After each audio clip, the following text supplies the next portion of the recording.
In this 11th episode of the Seven Heaven Catholic Talk series, we'll explore the second of 9 fruits of the Holy Spirit, joy. I love inspirational quotes.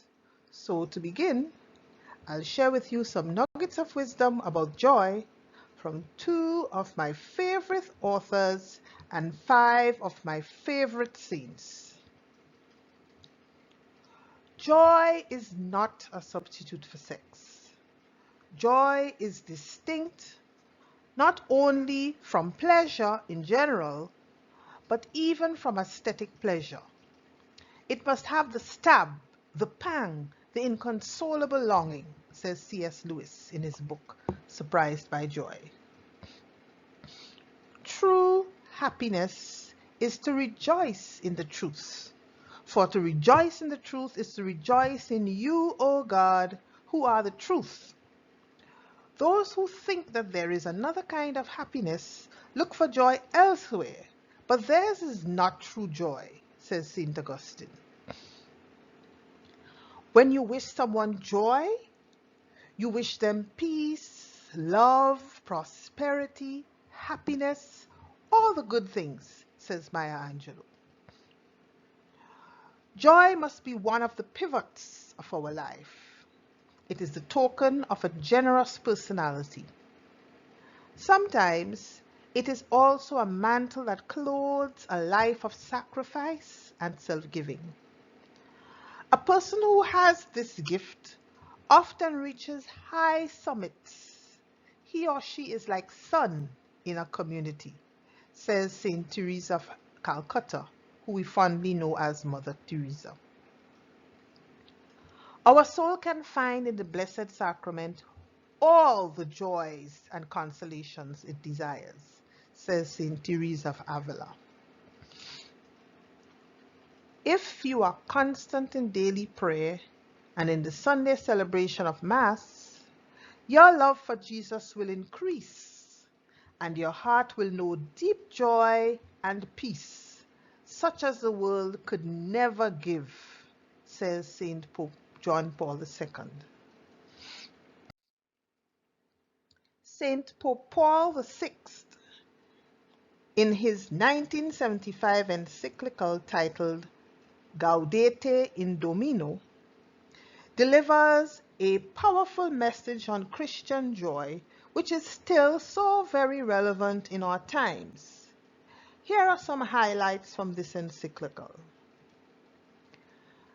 Man experiences joy when he finds himself in harmony with nature and especially in the encounter, sharing, and communion with other people. All the more does he know spiritual joy or happiness when his spirit enters into possession of God, known and loved as the supreme and immutable good.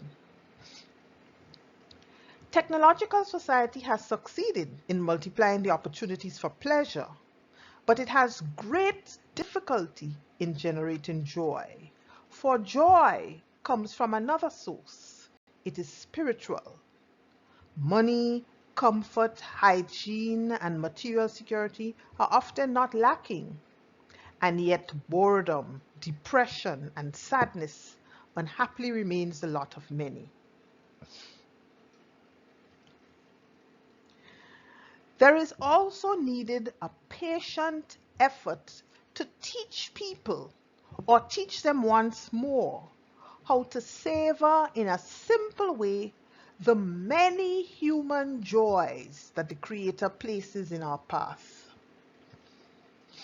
The elating joy of existence and of life, the joy of chaste and sanctified love, the peaceful joy of nature and silence, the sometimes austere joy of work well done, the joy and satisfaction of duty performed, the transparent joy of purity, service, and sharing, the demanding joy of sacrifice. Christian joy presupposes a person capable of natural joy. Joy is the result of a human-divine communion and aspires to a communion ever more universal. In no way can it encourage the person who enjoys it to have an attitude of preoccupation with self.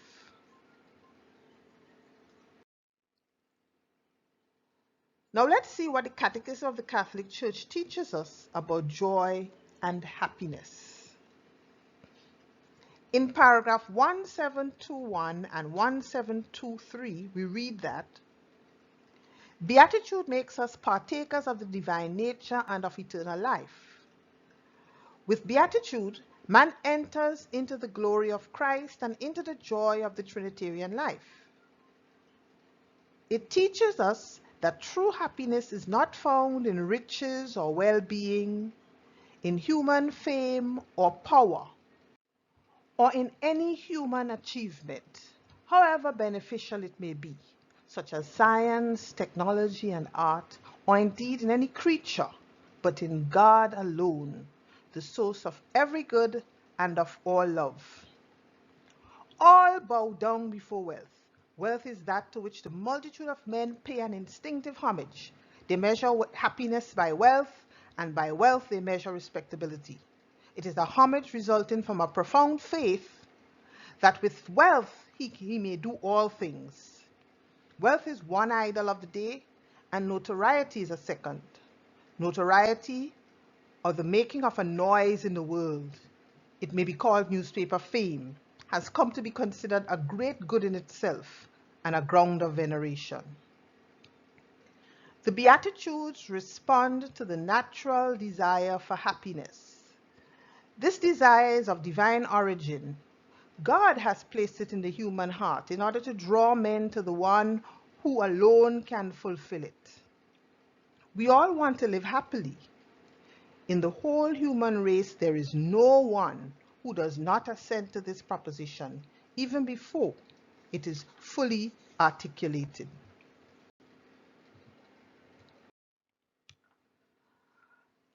Happiness versus joy. Let's make the clear distinction. We have all experienced temporary moments of happiness or affective joy. When we found something that we lost, money or sheep, like the shepherd or the woman in Luke chapter 15, keys, cell phone, etc.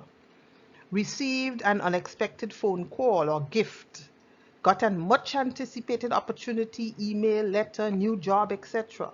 Met the perfect mate, welcomed a new baby, visited a new place, experienced beautiful scenery, engaged in our favorite hobby. However, a lot less persons have experienced the unfathomable joy of repentance through confession of their sins and leading changed lives, as we are called to do in Luke chapter 15 verse 7, 1 Peter chapter 4, Romans 12 chapter 2, and Romans 13 chapter 12, verses 12 to 14. Because they either deny that there is a God or simply insist on doing things their way with no thought of tomorrow nor the afterlife.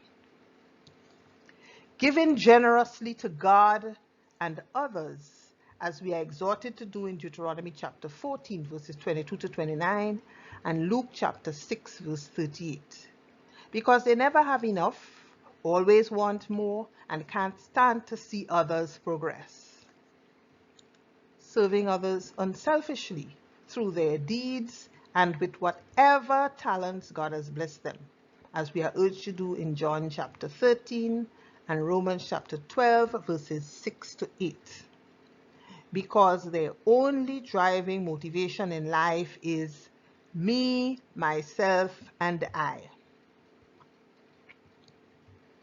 Remaining faithful under trial, as we are encouraged to do in 1 James, because when the going gets rough and the months and years roll by without a seeming end to their problems, then obeah and witchcraft with their promises of instant fame, success, promotion, and wealth, seem a lot more attractive. Sharing in Christ's suffering, as we are advised in 1 Peter chapter 4. I myself am guilty of not fully embracing this one because I don't like suffering. Some of you may be able to relate with me.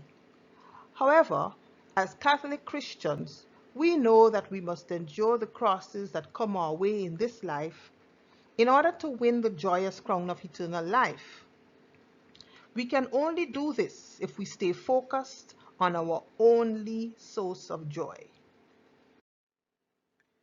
Now, because the Church has grasped the true meaning of joy, we celebrate 3 significant seasons of joy during the liturgical year as follows. Advent joy. Although we have 4 weeks during Advent, which begins the Church's liturgical year, we celebrate Advent joy during the 3rd Sunday of Advent, which is called Gaudete Sunday. Gaudete comes from the first word of the Latin entrance antiphon for that day, which means rejoice. So, on Gaudete Sunday, we take a short break from the Advent mood of penance, preparation, and sacrifice and rejoice instead. The liturgical colors also change briefly from purple to rose, as evidenced by the priest's rose vestments, and the rose candle on the Advent wreath. Flowers are also permitted on the altar, and the organ is played. Why this mid-season celebration? As the United States Conference of Catholic Bishops explains, this is the Church's way of further heightening our expectation as we draw ever nearer the solemnity of Christmas. Christmas joy. The Church celebrates the birth of Jesus Christ for a period of 8 days straight from December 25th. And this 8-day celebration of joy is referred to as the octave of Christmas. It is a joyful celebration of the Incarnation, God becoming flesh, and the gift of salvation God gave us through His Son, Jesus Christ. December 25th is no accident for the start of this celebration, nor is it a symbolic date. In-depth research on the temple's rotating assignment of priests confirms John the Baptist's birth date of June 24th, which is 6 months before Jesus' birth.